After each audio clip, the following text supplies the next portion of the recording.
입니다. 감사합니다. 여러분들 가끔 텔레비전이나 그 유튜브 방송에 보면은 그 도올 김용욱이라는 사람을 잘 아실 겁니다. 저는 그 텔레비전이나 그 뉴스를 잘 보지 않기 때문에 그 얼마나 저명 인사인지 그건 잘 몰라요. 근데 그 도올 김용욱이라는 사람이 그 사람에 대해서 대단히 한호하더라고요. 근데 그 머리를 그냥 이 대머리처럼 중처럼 이게 원래 그 대머리인지 아니면 머리를 밀어가지고 그렇게 대머리가 되셨는지 그건 잘 모르겠어요. 근데 그분이 성경을 강의한다고 많이 이렇게 해가지고 좀 사람들이 아니 저분이 크리스찬이 아닌데 어떻게 성경을 강의하실까 이렇게 호기심 때문에도 많이 그분의 강의를 들으신 줄 알고 있어요. 근데 그 강의는 한마디로 말하면 아무 유익을 주지 않는 쓰레기와 같은 것입니다. 그렇기 때문에 그런 사람들의 그 말에 귀 기울이지 마세요. 그런 사람들의 얘기는 우리의 신앙을 돕는 것이 아니라 믿음에서 파산하게 하는 그런 내용들이다. 그렇게 말씀드릴 수 있어요. 제가 그 도올 김용욱이라는 사람이 조금은 오래된 유튜브에서 방송된 것이지만 그 마가복음에 대한 강해를 어디서 했냐면은 한신대학교에서 그 한신대학교 편 거기서 강의하는 것을 조금 저 사람이 그래도 우리나라 유수대학인 한신대학교에 가서 유명한 대학교죠. 근데 거기 가서 뭘 강의한단 말인가? 그걸 좀 제가 처음부터 들어봤습니다. 근데 그분은 그 한신대라고 하는 그러니까 기장교회에 대해서 약간 처음 서두에 설명을 하고 있더라고요. 여러분, 우리는 대한예수교 장로회를 애장이라고 합니다. 애장. 근데 기장은 기독교 장로회를 말할 때 기장이라고 그래요. 순천에는 기장이 많지는 않습니다. 근데 이 기장은 1953년 김재준 목사님에 의해서 우리 한국교회 장로교단에서 떨어져 나가가지고 세운 그 교단이 바로 기장이라고 한 한국기독교 장로회입니다. 그때 1953년에 분리되었는데 그때 이 도올의 말은 53년에 분리돼 가지고 그 몸통인 장로교단에서 가지가 나왔는데 이 장로교단의 몸통이 이제 썩어 가지고 이 가지가 몸통이 됐다라고 하는 그 궤변 같은 그런 말을 그렇게 하는 것을 제가 들어봤습니다. 어떻게 가지가 몸통이 될 수 있겠습니까? 할 수가 없죠. 몸통이 살아 있어야만 그 몸통으로부터 그 자양분을 공급받아 가지고 가지가 무성해지는 거죠. 근데 몸통이 썩으면 가지도 썩을 수밖에 없습니다. 근데 그런 궤변을 들어놓더라고요. 근데 두 번째로는 또 하나님을 하느님이라고 불러도 된다. 여러분, 이게 간단한 얘기 같지만 우리는 하나님이라고 하는 유일신이신 한 분만을 말할 때 하나님이라고 부릅니다. 근데 하느님은 저 하늘에 있는 님을 말해요. 그렇기 때문에 천주교에서는 우리는 하나님이라고 말하지만 천주교에서는 하느님이라고 말해요. 이 하느님이라는 말은 하늘에 있는 님의 준말로 하느님이라고 그렇게 말해요. 그래서 하나님이라고 표현하는 것과 이게 하느님이라고 표현하는 것은 엄격한 차이를 가지고 있고 하늘에 있는 어떤 임이냐라고 이렇게 출발하는 다신론으로부터 출발하는 사상이 있기 때문에 하나님이라고 말하는 것은 유일신이신 분을 말하지만 하느님이라고 말한다고 한다면 하늘에 있는 누구냐 이렇게 시작하는 범신론으로 출발할 수 있기 때문에 대단히 위험한 호칭이다 그렇게 말할 수 있고요. 이 도올 김용욱이는 유일신으로서의 하나님이 아니라 그런 유일신의 하나님이 아니다. 그런 논지와 함께 주역을 설명합니다. 주역. 여러분도 가끔 들어보셨을 겁니다만은 주역은 뭐냐? 그럼 한마디로 정의하면 주역은 점괘를 말하는 거예요. 점치는 사람들이 주역을 공부해가지고 그 궤를 가지고 다시 말하면 64, 저 자세히 설명하겠습니다. 64개의 점괘를 가지고 점을 치는 걸 갖다가 주역이라고 그래요. 자, 근데 이 주역을 가지고 하나님을 믿는 한신대학교에 가가지고 그 사람이 그걸 강의하면서 주역을 말한단 말이에요. 그 학생들한테 주역을 공부해라 말이야. 이런 식으로 말하고 있어요. 아니, 하나님을 믿는 사람들에게 점괘를 공부해라? 이게 쉽게 말하면 언어도단이고 말도 안 되는 소리다. 그걸 보고 제가 너무 놀랐어요. 그래도 우리나라의 국내 유수 대학인 이 기독교 대학에 가서 저 도리라는 사람이 가가지고 점괘를 공부해라? 그걸 말한 거 보고 제가 가슴을 치고 참 통탄할 일이다. 그렇게 그런 생각을 좀 가졌습니다. 자, 대단히 놀랬죠. 아까 말한 것처럼 그래도 한신대는 우리나라의 국내 유수 대학으로서 인정받는 신학대학인데 어떻게 저런 사람이 한신대에 가서 저런 강연을 할 수 있을까? 그것도 주역을 논한다란 말인가? 그렇게 가슴을 통탄할 일이다. 그렇게 생각해 보았습니다. 자, 주역은 무엇이냐 그러면 주나라 때, 옛날에 저 중국의 주나라 시대 때 당태종이라는 사람이 명해서 저술한 책이 이 주나라의 삼경 중에 하나는, 삼경이라는 말은 정경이라는 뜻을 말할 때 삼경이라고 말하죠. 그래서 그 하나로 삼경 중에 하나로 보통은 그걸 갖다 역이라고 그래요. 역. 그런데 역이라고 부르지만 역경 또는 역 그렇게 부르고 있습니다. 근데 주나라에서 이걸 편찬했다고 그래가지고 그걸 갖다 이름을 주역이라고 그래요. 저 먼 중국의 당태종 시대 때 다시 말하는 당태종이라고 하는 그 황제의 명에 의해서 만들어졌는데, 그래서 이걸 주역이라고 역이라고 이름을 붙여진 이 책을 갖다가 주나라에서 편찬했다. 그래서 주역이라고 그럽니다. 그럼 주역은 어떤 것으로 됐냐면 땅과 하늘이 순환의 원리로 자연의 섭리와 생명 자궁을 원형 이정으로 설명하는 것으로 시작해서 음과 양, 그래서 음과 양에서 다시 태음과 태양, 소양과 소음, 이것을 넷으로 나누고 다시 이 네 개를 다시 8궤로 나누, 8궤. 아마 그 태극을 말할 때도 건곤 감리 이렇게 해가지고 8궤라는 것을 여러분이 텔레비전이라든가 어떤 그림에서 보았을 것입니다. 이렇게 그것을 갖다가 다시 8궤로 나누고 이 8궤를 다시 88에 64개로 나누는 그 점괘를 말하는 거예요. 그러니까 64개라는 것은 엄밀하게 점괘를 말하는 것이에요. 그래서 이 도울이 말하는 이 주역이라는 것은 전부 하나님의 유일신과 하나님의 유일신이 아니다 말이야. 그리고 창조의 섭리를 부정하는 거예요. 이 땅과 하늘의 자연은 자연의 순환의 원리에서 이렇게 이끌어가는 것이 아니라 하나님의 창조 섭리에 의해서 하나님의 모든 천지 만물을 붙들고 계시기 때문에 운영된 것이라고 성경에서는 증거하고 있어요. 그렇다고 한다면 이 주역은 하나님이 가르치시는 천지 창조의 섭리하고는 전혀 반대되는 것을 가리키고 있기 때문에 오늘 우리 그리스도인들에게는 전혀 다른 이야기다, 그런 걸 말할 수 있어요.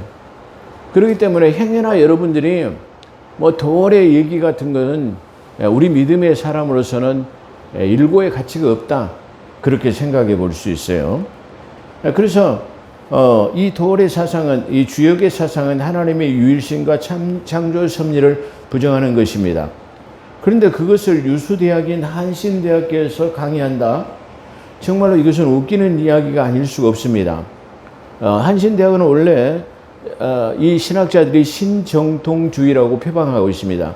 그러니까 이 신정통주의라는 것은 뭐를 말하냐 그러면 성경의 비평을 받아들이고 성경을 잘못됐다고 비평하는 것을 받아들이는 거예요.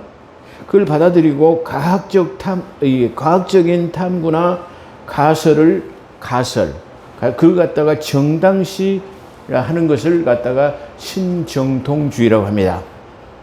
그래서 이 한신대학이 신정통주의를 표방한다 할지라도 이 도래 주역의 강의는 좀 도를 넘는 것이다.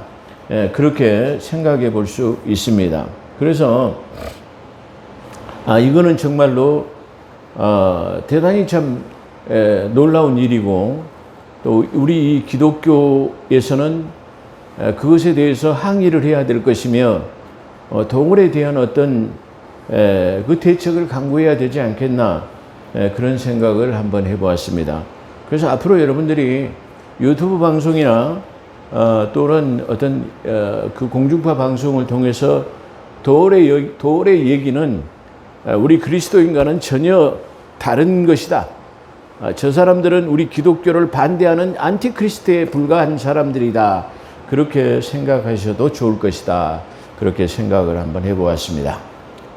자, 오늘 본론으로서 디모데전서 5장은 아까 말한 것처럼 목회서신서의 10번째 내용으로서 이 디모데전서, 그러니까 우리가 이 앞장 이 4장에서는 목회자의 생활을 어떻게 할 것인가, 다시 말하면 운동선수가 운동을 게을리하게 되면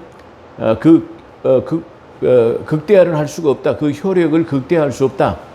그래서 목회자는 반드시 읽는 것과 가르치는 것에 창념하고 집착해서 그걸 계속해가지고 그걸 갖다가 해야 된다. 그걸 말했어요. 그래서 제가 이 앞전 설교에서는 목회자의 생활 지침이라는 그런 제목을 달아가지고 9번째 강의를 했습니다. 근데 오늘은 주로 목회자가 교회 안에서의 대인관계, 교회 안에서 성도들을 어떻게 대우해야 하는 것과, 그 다음에 후반절로 돌아가면은 다시 말하면 목사에 대해서, 교회 장로에 대해서 장로를 어떻게 대우해 줘야 되나, 그 두 가지 것을 말하고 있어요. 그러니까 목회자가 교회 안의 성도들을 어떻게 대우해야 하느냐, 또 성도들은 이 말씀을 잘 가르치는 목회자를 어떻게 대우해 줘야 되냐, 이 두 가지 것을 목회서 신서에다가 말하고 있다. 그렇게 말씀드릴 수 있어요. 그래서 이 목사에게 어떻게 대우하며 어떻게 대해야 할 것을 기록하고, 교회 안에서 나이 드신 남자분, 여자분, 그리고 젊은 형제들에 대해서 그리고 자매들에 대해서 어떻게 해야 되냐. 그러니까 나이 드신 분들에 대해서는 아버지와 어머니처럼 대우해라. 그리고 나이가 비슷한 사람들은 형제와 자매처럼 대해라. 그렇게 말하죠. 교회 가서 특별한 호칭이 있으면 권사님, 장로님, 이게 직분이 있으면 그렇게 부르죠. 근데 그렇지 않은 사람들은 목사님들이 대부분 형제님, 여자분들한테 자매님 이렇게 부른 것은 이 성경적으로 지극히 당연한 것이다. 그렇게 말할 수 있어요. 그렇기 때문에 나이가 많이 드신 분, 남자분은 아버지처럼 대우하고, 또 나이가 드신 이 여자분들에 대해서는 어머니처럼, 그리고 나이가 비슷한 사람들은 형제요, 자매처럼 그렇게 대우해야 된다. 교회 안에서의 그 인간관계, 대인관계를 그렇게 설명하고 있습니다. 근데 여기서 우리가 강조점은 특히 젊은 여자를 대할 때는, 목회자가 젊은 여자를 대할 때는 온전함과 깨끗한 마음으로 대해야 된다. 이렇게 말하고 있어요. 이 말의 누앙스는 뭐냐면은, 젊은 여자를 대할 때는 온전함과 깨끗한 마음으로 대하라는 말은 음심한 마음으로, 나쁜 마음을 품고 그걸 바라보면 안 된다. 그런 나쁜 마음을 가지고 다시 말하면 그들을 대하면 안 된다라는, 음심을 품으면 안 된다라는 그런 것을 말하고 있어요. 그렇기 때문에 오늘날 한국교회에서도 가끔 문제가 되고 있는 것이 그 안수 문제 때문에, 안수를 한답시고 머리에 손을 얹거나 기타 신체 부위에다가 다시 말하면 그 손을 얹는 안수를 하는 그런 것 관계 때문에 문제가 되는 수가 있어요. 뭐 강주에서도 한번 큰 대형 교회라고는 할 수는 없습니다만은 중용교회에서 안수한 것에 이 젊은 이 자매에게 안수한 것이 문제돼 가지고 그 목사님이 거기서 사임하고 떠난 경우가 있어요. 서울에서도 유명한 그래도 저술가로서도 꽤 잘 알려진 목사님도 여자 자매에게 안수하다 이게 문제가 돼가지고 그 교회에서 사임하게 됐어요. 그래서 그 교회에서 목회를 다시 않겠다라는 그런 조건 하에 많은 사례금을 받고 떠났다고 하는데, 최근에는 그분이 다시 어떤 교회를 개척했다라는 그런 소문도 듣기도 했습니다. 근데 특히 이 젊은 여자를 대할 때는 온전함과 깨끗함으로 해야 하는데, 그것은 아까 제가 말씀드린 것처럼 다른 말로 표현한다면 음심을 품으면 안 된다는 뉘앙스를 거기서 품고 있다, 가지고 있다, 그렇게 말씀드릴 수 있습니다. 또 교회 안에서는 참 가부를 존대하며 만일 그 가부에게 자녀가 있다면 그들의 효행을 가르쳐 섬기게 하라 그랬습니다. 이 말은 뭐냐면은 교회는 항상 가부, 혼자 사는 분들이 많이 모이게끔 돼 있어요. 초대교회에서도 헬라파 가부와 유대파 가부들이 있었는데, 그걸 구제하는 것에 대해서 헬라파 가부들을 차별 대우했어요. 다시 말해 헬라파 가부는 저 디아스포라처럼 저 이방에 가서 살다가 남편이 죽어버리니까, 헬라인 남편이 죽어버리니까 다시 유대로 돌아와서 사는 그런 사람들을 갖다가 말하는 거예요. 유대파 가부는 유대에서 살다가 남편이 죽은 그런 가부를 유대파 가부라고 그랬어요. 그런 것처럼 이 초대교회에서도 홀로 사신 분들이 많았던 것 같아요. 그래서 그 홀로 사시는 분들을 교회 안에서 구제를 많이 했어요. 많이 도와줬다라는, 생활을 많이 도왔다라는 말이죠. 근데 여기서도 지금 이 에베소 교회에서도 이 홀로 사신 분들이 많았어요. 그렇기 때문에 지금 그것에 대해서 말하고 있어요. 근데 만약에 이 홀로 사시는 분이 자녀가 만약에 있다고 한다면 교회에서 특별히 도와주지 말아라, 그런 뜻이에요. 그러면은 안전히 도와주지 말라. 그가 만약에 자녀들이 있거나 손주들이 있어가지고 있다고 한다면 그 자녀들이나 손주들을 통해 가지고 부모에게 효행을 다 하도록 그렇게 가르치는 것이 원래의 목적이다. 도와주는 것이 목적이 아니다. 다시 그 부모에게 효행을 다 하는 것을 가르치는 것이 더불어 좋은 것이다. 그렇다고 한다면 그가 자녀도 없고 손자도 없고 아무도 돌볼 사람이 없으면 그때 교회에서 이게 전심을 다해서 그를 돌보아라, 그런 뜻이에요. 그래서 만약에 자녀가 있다면 효행을 가르쳐서 섬기게 하라, 그런 말은 그런 뜻이에요. 참 가부는 하나님께 소망을 두고, 진정한 홀로 된 사람들은 이 땅에 소망을 두지 아니하고 하나님께 소망을 두고 자신만 간구와 기도로 하나님 앞에 열심을 품는다, 그런 말이에요.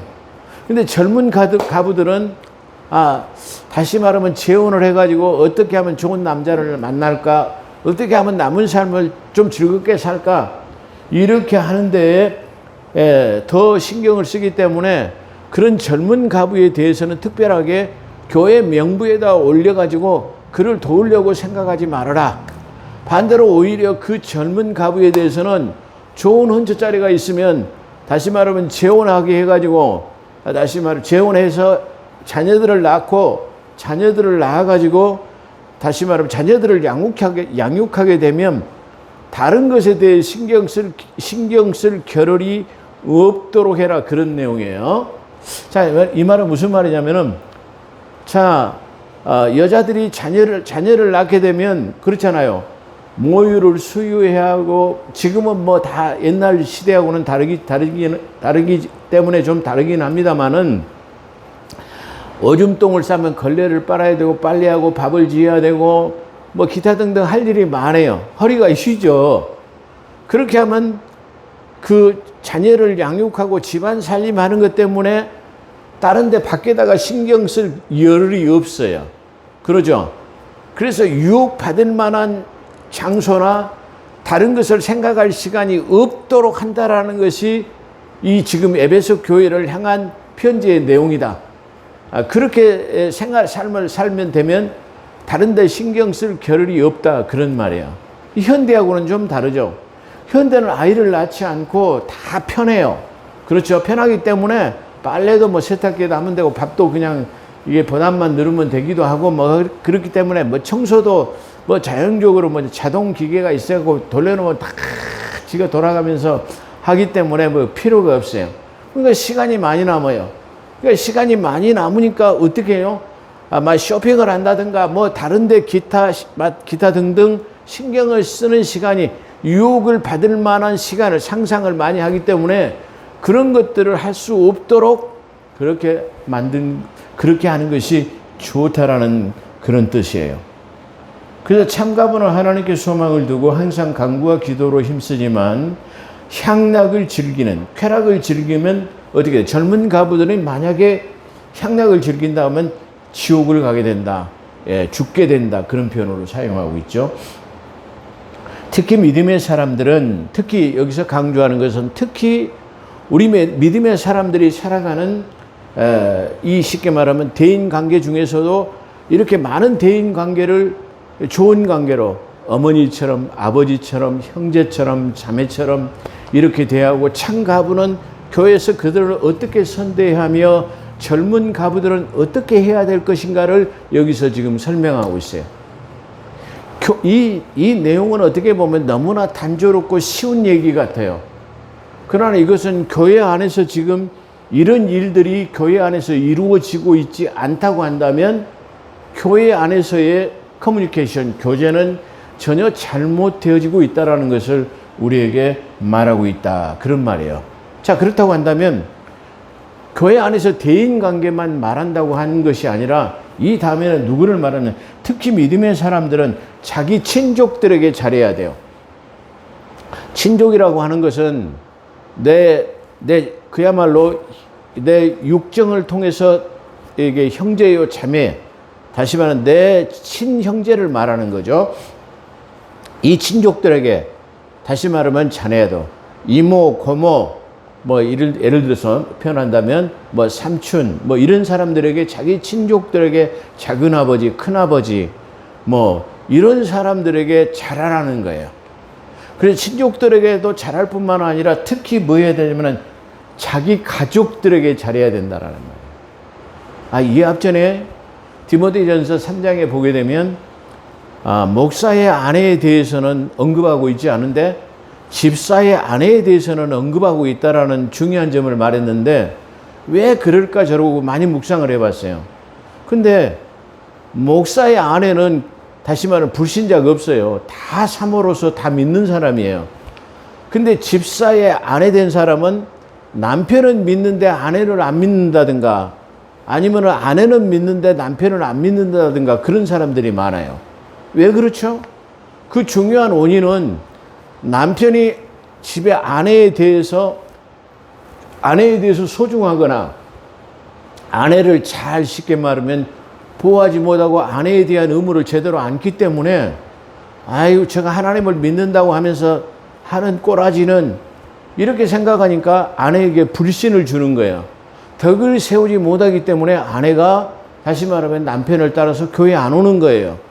반대로 아내가 남편의 집에 가가지고 이 교회 안에서는 얼마나 잘하고 다시 말해 헌신도 잘하고 목사님 말도 순종하고 잘 듣는데 집에 가서는 남편에 대해서는 그냥 안 해요. 밥도 잘 안 차려주고 그냥 아침에 출근하는데 밥도 일찍 일어나서 좀 정성스럽게 반찬을 많이 아침밥 이렇게 성대하게 먹지는 않잖아요. 한두 가지 반찬에다가 따뜻한 된장국 끓여가지고 이렇게 드시게 해가지고 출근하면 여보 잘 다녀오세요. 이렇게 하면 얼마나 좋겠습니까? 근데 아침밥을 이게 차려주시는 경우가 없어요. 대부분 그러기 때문에 저 믿음을 가지고 있는 아내의 행동을 통해서 남편이 덕을 세우지 못하니까 저렇게 하나님을 믿는다는 사람이 남편에게 하는 것을 통해 가지고 덕을 세우지 못하니까 같이 교회 따라 나가지 않는다. 그런 말이에요. 그렇기 때문에 특히 다시 말하면 남편만 믿고 아내는 교회에 나오지 않는다고 한다면 아내에게 더 잘해야 할 것입니다. 자녀들에게 더 잘해야 할 것이에요. 믿음으로 양육을 해야 되는 거예요. 믿음으로. 그런데 다시 말하면 이게 가족들 그냥 자기 하나의 그냥 믿음만 생각하고 자기 친족들에게는 돌아보지 않아요. 그래서 사람들이 아이고 하나님 믿는다고 교회는 잘 다니면서 형제들에게 하는 것은 뭐야? 아니 하나님 주려고 하나님한테 돈 벌어갖고 11조는 꼬박꼬박 잘한다더만. 그런데 우리에게는 이게 쉽게 말하면 돼지고기 한 근도 안 사주고 명절 때 되면은 양말 한 짝 안 가져와. 그런 것들이 무슨 하나님을 믿어? 이래요 안 해요? 이런 걸 지금 말하는 거예요. 그렇잖아요. 아니 자기 친족들에게도 돌아보지도 안 하고 자기 이게 가족들에게도 잘하지 못하면서 이게 보이지 않는, 성경에 딱 한 번 나와 있는 코르반이라는 말이 있어요. 코르반이라는 말은 하나님 앞에 드리려고 딱 떼놓은 돈을 갖다가 코르반이라고 그래요. 근데 아버지가 아들한테 야 아들아 나 용돈 좀 다오. 그러면은 용돈이 어디 있어요? 이런단 말이에요. 아니 너 지금 저 교회 갔다 헌금 내려고 너 돈이 있지 않냐? 너 모아놓은 돈이 있지 않냐? 그러면 그 돈을 하나님 드리려고 드린 돈인데 못 드려요. 그걸 말할 때 그걸 코르반이라 그래요. 하나님은 그걸 기뻐하지 않아요. 내 눈앞에 보이는 부모에게 먼저 잘하라 그거예요. 내 눈에 보이는 네 가족들에게 먼저 잘하라는 거예요. 네 눈에 옆에 살고 있는 내 친족들에게 잘하라는 말이야. 내 눈에 보이는 옆에 있는 주변에 있는 사람들에게 이웃에게 잘하라는 거야. 그 다음에 하나님께 잘하라 그 말이에요. 코르반이라는 의미는 그런 의미예요. 사람들이 흔히 우리 믿음을 가지고 있으면 착각하는 게 있어요. 자, 하나님의 대한 신가는 하나님이 유일신 하나님을 섬기는 것이, 너는 마음을 다하고 성품을 다하고 뜻을 다하고 다해서 하나님을 섬기는 것이 우선 제1이에요. 그런데 반대로 우리가 이 세상 살아나갈 때는 하나님께서, 우리가 하나님에 대해서는 바로 아까 말하는 10계명 중에서 1계명에서 4계명으로 하나님을 제일주의 우선주의로 생각하는 것이 우리의 목표예요. 그러나 하나님께서 우리를 향하실 때는 나보다도 네 주변에 있는 사람 먼저 해. 그게 하나님의 뜻이에요. 할렐루야. 믿어지시면 아멘 하세요. 예, 은혜가 되시면 아멘 하세요. 아까 우리 배한이 전도사님이 오늘 받을 은혜를 사모하며 기대하며 라는 그런 내용이 들었더라고요. 그렇습니다. 우리는 예배를 드릴 때 하나님 앞에 기대감을 가지고 하나님이 오늘 나한테 무슨 말씀을 하실까 라는 그런 기대감을 가지고 가는 것이 우리의 신앙의 자세다. 그렇게 말할 수 있어요. 자, 우리의 신과는 하나님을 향하는 것으로 제1주의를 삼아야 합니다. 근데 하나님 편에서 보실 때는 나보다도 네 옆에 있는 사람이 있지 않느냐? 네 옆에 가난한 사람이 있지 않느냐? 나보다도 너하고 가까이 있는 네 아내가 있지 않느냐? 네 옆에 있는 형제가 있지 않느냐? 네 아들과 딸이 있지 않느냐? 그 말이에요. 너하고 가까이 있는 네 친구가 있지 않느냐? 네 옆에 있는 사람도 돕지 못하고 보이지 않는 하나님을 섬긴다고 하는 것은 코르반이야. 그걸 말하고 있어요. 우리 배한이 전도사님은 참 대단히 잘해요. 비가 오면 탁 우산 받쳐가지고 탁 막 그냥 모시고 다니고, 그냥 차 탈 때도 그냥 가서 막 문 열어가지고 탁 막 먼저 가라고, 그런 걸 보고 참 그래도 우리 배한이 전도사는 잘하구나. 예? 그런 걸 제가 봤어요. 누구나 만약에 그런 마음을 갖고 있다면 아내가 그냥 교회 따라오지 말으라 해도 그냥 먼저 앞장서 가지고 교회 따라 나올 거예요. 만약에 아내가 근다고 하면은 이 남편이 교회 안 다닌다 할지라도 그냥 먼저 앞장서서 교회 가자고 이렇게 할 거예요. 이 교회 서신사라고 목회 서신사를 볼 때 우리는 좀 깨달음이 있잖아요. 할렐루야. 이거 지극히 간다는 거지만 그렇지 않아요. 이 지극히 간다는 것을 하지 않고 살아요. 그렇잖아요. 엄밀하게 말하면 내 자녀도요, 하나님께서 선물로 나에게 주신 것으로 그 하나의 인격처로 잘 가르치라고 주신 선물이에요. 선교하라니까 저 보이지 않는 저 태국에 있는 필리핀에 있는 선교사한테만 돈 보내라는 게 아니고 네 아들한테도 용돈 주는 것도 선교예요. 믿어지시면 아멘. 딸에게 용돈 주는 것도 선교야. 아내한테 주는 것도 선교야. 남편에게 하는 것도 선교야. 아니 옆에 있는 자리에 선교도 못하면서 어떻게 저 아프리카나 저 필리핀이나 선교해가지고 그 사람들 교회로 나오라 할 거예요? 지극히 가까운 사람한테 아니 막걸리 한 잔도 안 사주면서 그러잖아요. 사람들이 아이고 저놈의 인간, 교회는 잘 다닌다고 한 사람들 친구 막걸리 한 잔도 안 사주면서 친구한테 국밥 한 건도 안 사주면서 11조는 잘한다 그래. 그런단 말이에요. 그게 하나님 앞에 덕이 안 된다라는 거예요. 그렇죠. 야, 친구야, 밥 한 번 먹으러 가자. 국밥 8,000원이면 되잖아요. 아니, 교회 장로님이 한 달에 40만 원, 50만 원 헌금을 한다면서 그 노인정에 가가지고 한 달에 내는 저 회비 10,000원을 안 낸다고 그래요. 그러니까 노인의 회장이 저한테 와가지고 그래요. 아니, 그 교회 어디 장로라는 사람은 말이요. 한 달에 뭐 11조를 교회에다가 40만 원, 50만 원 낸다 하면서 노인정에 와가지고 회비 10,000원을 안 낸다고 그래요. 근데 처먹기는 그 맥심 커피인가 그거 일회용 커피를 하루에 10잔씩 먹는데요. 그래가지고 커피 못 먹게 한다고 그래요. 그 어떤 목사님이 그거 갖다가 뻥튀기를 그 한 가마씩 사다 준대요. 그러면 갖다 바가지로 파다가 먹기는 제일 잘 퍼먹으면서, 그 돈 10,000원은 안 된다라는 거예요. 우리가 생각해 봐야 될 게 많이 있어요. 그렇잖아요. 하나님은 그런다니까요. 하나님 입장에서는 나보다도 그래요. 부모 마음이잖아요. 예를 들어서 자녀들이 먹을 것을 안 먹고 부모를 갖다 준다고 생각해 봐요. 그러면 그 부모가 그걸 받아요? 아니야, 나는 괜찮다. 나는 굶어도 괜찮으니까 너나 먹어라. 이게 부모의 어머니의 마음, 아버지의 마음이죠. 그러죠?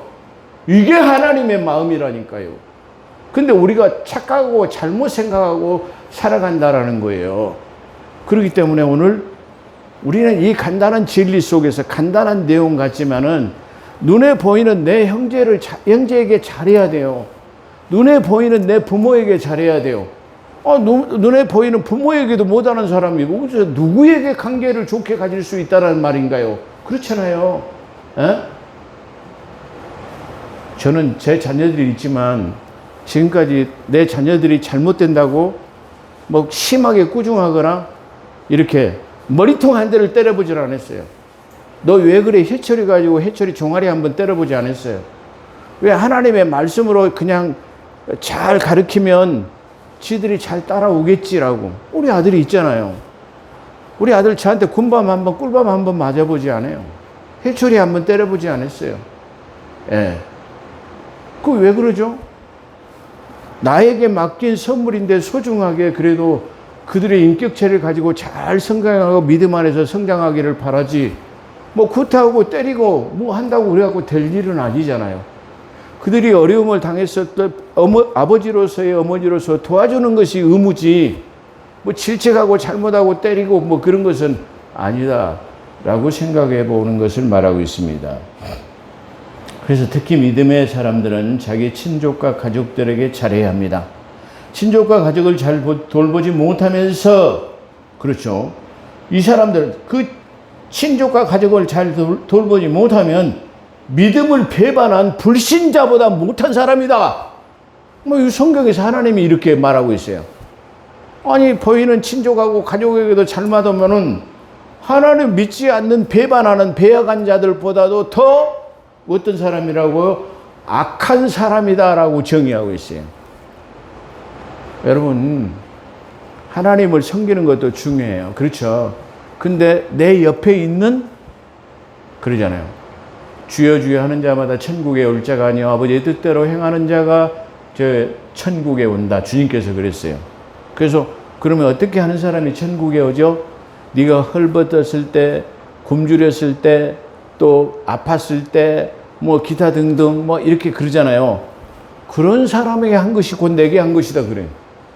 우리가 하나님 앞에 교회 와가지고 헌금 내는 것만, 이게 섬기는 것만 하나님 앞에 잘한 것으로, 그것도 잘하십시오. 근데 더 중요한 건 내 주변에 있는 가난하고 굶주리고 헐벗고 감옥에 갇히고 병원에 있는 사람들에게 잘하는 사람이기에, 잘하는 사람이 곧 그것을 누구한테 한 것이다? 하나님 앞에 한다. 우리는 하나님에 대한 신관을 잘 이해하지 못하기 때문에 이 쉽게 말하면 방향 설정을 잘 못하고 있어요. 그렇죠? 그걸 잘해야 된다. 그렇게 말할 수 있어요. 믿는 자는 선한 행실과 증거로서 자녀를 어떻게 양육해야 된다고요? 믿는 자는 선한 행실과 증거로 자녀를 양육하고 나그네를 잘 대접해야 합니다. 성도들의 성교들의 다시 말하면 이 지금 목회서 신서에는 발을 씻어주라고 그랬어요. 그 주님께서는 그 주님의 제자들의 발을 씻기신 것으로 본을 보이셨죠. 그런 것처럼 여기서는 지금 말하면 제가 성도들의 성김이라고 말했는데 원래는 발을 씻겨주라 그래요. 발을 씻는다라는 것은 최고로 겸손해서 낮아져서 섬기는 것을 말하는 거예요. 발을 씻으려면 엎져야 되잖아요. 예? 그리고 가장 그 더러운 것을 만져주는 거잖아요. 그게 섬김이에요. 그렇게 해라. 그 다음에 환난을 당한 자, 살다 보면 어려움을 다친 그런 사람들 있잖아. 그런 사람들을 구제하고 선한 일을 행해야 합니다. 젊은 가부는 아까 말했지만 젊은 가부는 명부에 올리지 말라는 말은 구제의 대상이 될 수 없다는 걸 말하죠. 아까 젊은 가부를 왜 하지 말라는 것은 빨리 시집 보내라 그 말이죠. 그 이유는 정욕으로 그리스도를 배반하고 젊은 가부를 명부에 올리지 말아야 할 것은 그 구제를 말하는 거죠. 그 이유는 정욕으로서 그리스도를 배반하기 쉽고 처음 믿음을 버리고 정죄에 빠지기 쉬우며 게으르고 집집마다 다니면서 다시 말해 말만 물어내는 문제를 일으키기 때문에 소위 말하는 마실을 다닌다는 사람들 있잖아요. 이 집 가서는 저 말하고 저 집 말하고 저 집 가서는 또 이 집 말하고 해가지고 계속 다니면서 말만 물어나가지고 동네 쌈질을 다 시키는 사람들이 바로 이 젊은 여자들의 마실꾼들이에요. 그렇기 때문에 집집마다 다니며 험담하는 것을 조심하라고 잠언서에 기록되어 있죠. 그런 것처럼 이 젊은 사람들은 다시 말하면 말을 많이 물어내기 때문에 조심해야 돼. 물론 젊은 사람이라고 다 그런 것은 아니지만 특히 젊은 가부들이에요. 다시 말해 에베소 교회에서는 그것들이 큰 문제가 되었다라는 것을 우리가 알 수 있습니다. 이런 사람을 시집을 보내가지고 아이를 낳고 빨래하고 밥하고 쉴 사이 없이 일해서 다시 말하면 대적에게 틈을 주지 마라. 대적. 마귀들에게 틈을 준단 말. 틈을 주지 마라. 마귀들은 바로 다시 말하면 저를 어떻게 유혹해갖고 템프테이션. 유혹을 해가지고 넘어지게 만들까. 그게 마귀들이 노리는 거예요. 근데 지금 이 여자가 한가한 시간이 많아가지고 다시 말하면 무료한 지루한 시간을 보내. 그러면 사탄이 여지없이 찾아와가지고 그래 한번 저 시내 쇼핑하러 가. 또 어디 모임도 가고 그래. 그래가지고 막 연지꼰지 찍어 바르고 쉽게 말하면 이 냄새 풍기고 돌아다닌다 이런 말이에요. 그러다가 유혹에 빠져. 하하가 왜 타락하신 줄 아십니까? 성경에서는 기록되지 않지만 에덴 동산 삐 울타리가 쳐졌어요. 근데 이 하하가 여지없이 찾아오는 정장한 이 사탄에게 찾아간 거예요. 사탄의 유혹을 받을 만한 장소에 갔다 그 말이에요. 이 여김없이 찾아오는 이 정장을 한 사탄이 찾아가지고 하하를 유혹하는 거야. 저 동산 안에 있는 과일을 따먹으라고 말이야. 계속 와서 유혹하는 거야. 와가지고 아이 참 범죄하지, 참 탐스럽지도 하지, 참 먹음직스럽기도 하지, 참 지혜롭기도 할 만하지. 이렇게 해서 계속 꼬시는 거야. 네가 저걸 먹으면 말이야 하나님같이 되는데 그걸 못하게 하기 위해서 하나님이 먹지 말라고 하는 거야. 이렇게 사단의 유혹을 받을 만한 장소에 가니까 여지없이 타락하는 거야. 마찬가지예요. 여자들이 어떻게 타락합니까? 친구들하고 쇼핑 가서 시내 쇼핑 간다 뭐 한다 말이야. 백화점 간다 뭐 한다. 이렇게 해서 쉽게 말하면 냄새 풍기고 다니다가 타락하는 거예요. 요즘에는 동호회 같은 거 특히 죄송합니다. 골프 치러 많이 다니다가 바람 많이 난다고요. 산악회 간다고 그래가지고 바람을 많이 난다고요. 이런 것 때문에 그런 거예요. 예를 들어서 우리가 한번 또 생각해 볼까요? 야곱의 13번째 딸 디나가 있었대요. 디나는 세겜에 뭐 들어갔어요? 쇼핑 갔어요. 세상 구경하러 갔다가 어떻게 했어요? 그랬잖아요. 지난번에 우리가 저 이태원 사건을 봐봐요. 아니 중학교 2학년, 3학년, 고등학교 1학년짜리들이 막 그 짧은 이게 치마 입고 막 그냥 위에 다 상체 드러내는 이상한 옷 입고 갔다가 화장하고 거기를 못 들어갔어요. 세상 끝 구경하러 갔다가 그거 다 사고 나고 죽었어요. 그래가지고 죽은 부모들이 자기 딸이 잘못돼가지고 그런데 간 것을 유혹을 받을 만한 장소에 그 잘못된 이태원 같은데 간 데를 그걸 말하지 않고 그걸 또 자기 엄마가 그 중학교 2학년짜리를 데리고 들어가가지고 그 중학교 그 2학년짜리가 엄마하고 같이 죽었어요. 그래 놓고 이 자기가 잘못한 것을 말하지 않고 정부에서 이게 관리 잘못해가지고 죽었다고 손해배상하라고. 참나. 바로 그런 말이에요. 유혹을 받을 만한 장소에 가지, 마귀의 틈을 줄 수 있는 곳에 가지 말라. 그런 뜻이에요. 빈틈을 주지 말아야 합니다. 자, 이제부터는 목사님의 대우에 관해서 말하고 있어요. 잘 다스리는 장로는 배나 존경을 받아. 잘 다스리는 장로. 교회 안에서 모든 모범을 보이고 다 쉽게 말하면 그런 장로님은 존경을 해야 돼. 장로님 존경을 해야 돼. 또 특히 장로 중에서 말씀을 가리키는 이 장로는 배나 더 존경하라 그렇게 말했어요. 그러니까 장로로서 존경을 받을 만한 사람들은 다 존경하고 대우해라. 또 말씀을 잘 가르치는 목사는 특히 배나 더 존경해라. 그걸 말하고 있어요. 그래서 배나 존경, 말씀과 기도로 수고하는 얘기는 더욱 그리하고 일하는 소에 입은 망을 씌우지 말라는 것을 말하고 일꾼의 싹스를 말하고 있어요. 교회 안에서 사례금 받아가면 싹금 먹자라고 하는데 정확하게 다시 말하면 여기서는 지금 뭐라고 그랬어요? 이게 말씀을 가르치고 양육하는 목회자에게 뭐라고요? 그게 싹시라고 하는 사례를 하라고 지금 증거하고 있어요. 교회가 작으면 적게 사례할 수밖에 없겠죠. 교회가 크면, 교회가 커서 형편이 넉넉하면, 목사님 사례금 많이 주면 좋죠. 근데 막 사례금 많이 받아간다고 막 욕을 해요. 아니, 몇만 명 성도를 치료하려면 밤낮 자지 못하고 장례식장, 결혼식장, 병원, 그냥 신방, 이 설교 준비하려면 목사님이 24시간이 있어도 다 시간이 모자라요. 예? 그런데 그렇게 수고하고 노력한 것은 생각 안 하고 목사님 돈 좀 많이 가져간다고, 우리 목사님 사례금 너무 많이 받아간다대. 어디 교회 목사는 사례금이 너무 막 몇천만 원씩 받아간다. 물론 몇천만 원 받아간 데는 없겠죠. 막 그래요. 근데 일하는 소를 말하는 것은 사역자를 말하는 거예요. 아니, 밭을 가는 소에게 입을 망이 먹지 못하더라고. 그 소가 어떻게 일을 하겠어요? 소도 일을 해야, 쉽게 말하면 먹어야 일을 하겠죠. 그래서 일하는 소의 입에다가 망을 씌우지 못 먹게 하지 말라 이거야. 줘야 먹어야 일을 하지 않느냐. 그걸 비유적으로 말하고 있다. 그랬어요. 자, 또 그냥 마지막입니다. 목회자가 만약에 어떤 흠집이 드러났어요. 그러면 어떤 사람이 예를 들어서 말해요. 실제 있었던 사건이에요. 목사님이 어디 모텔에서 나왔어요. 근데 이게 그 시장을 가다가 어떤 교회 집사가 목사님이 모텔에서 나온 것을 봤어. 그래서 교회에다가 우리 목사님 이게 바람 핀다고 온 소문을 다 내놨어. 나중에 알고 보니까 그 목사님이 그 모텔에 이 모텔 사장이 교회 집사님이야. 집사님 만나러 갔는데 모르는 사람이 목사님 모텔에서 나왔다고 말이야. 근데 이렇게 해가지고 교회가 문제가 된 경우가 있어요. 근데 이때 적어도 2명이나 3사람이 그걸 보지 않았으면 믿지 말아요. 고소하지 말아라 이 말이에요. 문제 삼지 말아라 이거예요. 내 눈으로 본 것도 아닌데 바람 피우고 나온 건지 안 피우고 나왔는지 모텔에 들어갔다 나올 수도 있고 술집에 전도하러 갈 수도 있고 그런데 술집에 나왔다고 목사님 우리 목사님 술 먹으러 다닌다고 말이야. 우리 목사님 모텔에서 나왔다고 말이야. 그러면 되겠어요? 그거 하지 말라는 거예요. 예, 2-3사람이 증인이 없으면 고발을 하지 말아라.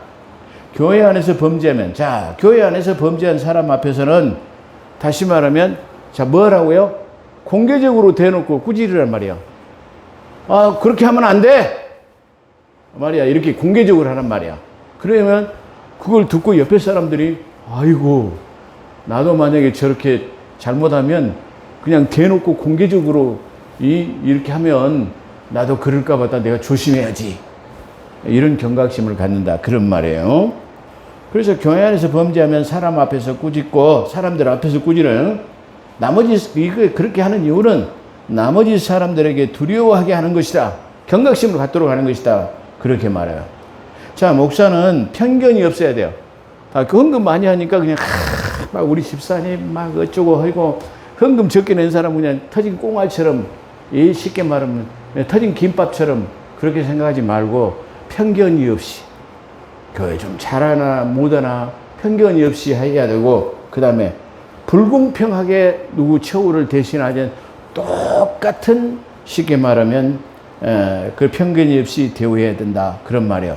그 다음에 아무에게나 막 목사님들이 요즘 막 부흥집회 가면 막 그냥 대가리 들으면 막 때리면 막 발라당 자빠지고 막 아무데나 막 때리고 근데 그거 전혀 쉽게 말하면 아무에게나 하지 말라는 거예요. 그러면서 마지막으로는 디모데 목사야 네 유장병으로 고생하지. 근데 이 디모데 젊은 목사님이 유장병이 있어가지고 잘 먹지를 못해요. 물만 마시는 것 같아요. 이게 뭐 쓰라? 포도주스를 지금 마시라고 그래요. 포도주를 마시라고 성경이 됐어요. 그러니까 아마 약간의 이 포도주는 소화를 돕는 기능을 하고 유장병을 치유하는 데 도움이 된 것 같아요. 그래서 네 건강을 위해서도 힘써라 그런 말이에요. 오늘날 목회자들이 자기 건강 관리에 대해서 이게 그 시간을 많이 할애하거나 그런 시간들이 별로 없어요. 그런데 이 섭생이라고 하는 먹는 거에 대해서 대단히 신중해야 돼요. 목사님들이 가지고 있는 신간은 하나님 앞에 내가 기도하는데 하나님께서 다 치유해 주시겠지 이런 아니란 생각으로 자기 건강 관리라 먹는 거에 대해서 신경을 별로 못 쓰는데 신경 써야 됩니다. 목회자가 건강이 무너져 버리면 다 끝나는 거예요. 목사님이 건강이 무너지고 만약에 목회를 못 하시게 되면 제일 불쌍한 사람이 누군 줄 아세요?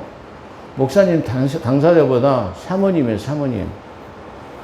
목사님이 목회하다가 만약에 목사님이 젊은 목사님들이 소천하게 되잖아요. 사모님 올 데가 갈 데가 없어요. 그렇게 비참하게 되는 경우가 너무나 많아요. 예. 그렇기 때문에 그건 뭘 말하냐면은 목회자 자신이 건강을 잃어버리면 아무것도 안 돼. 자기 모든 걸 다 잃어버리는 거예요. 그렇잖아요.